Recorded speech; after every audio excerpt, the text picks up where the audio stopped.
tayo kumain, kinakain na tayo ng doktora at matapos na natin repair yung kanyang dalawang electric fan. Pupunta na tayo sa kanyang gilid.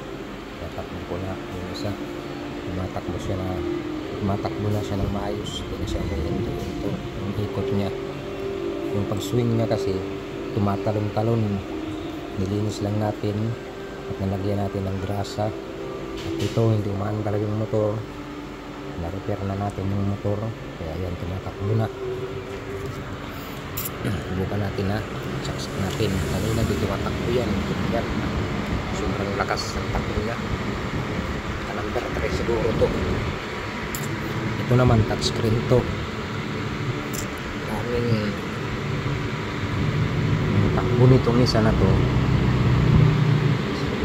Spinte, tumatakbo siya pero tumatalon-talon. Na-repair na natin at ito tapos na rin. Okay na, goods na. Punta na tayo sa kanyang pundo. Buti may hardware pa na bukas. Hindi na tayo ng molding.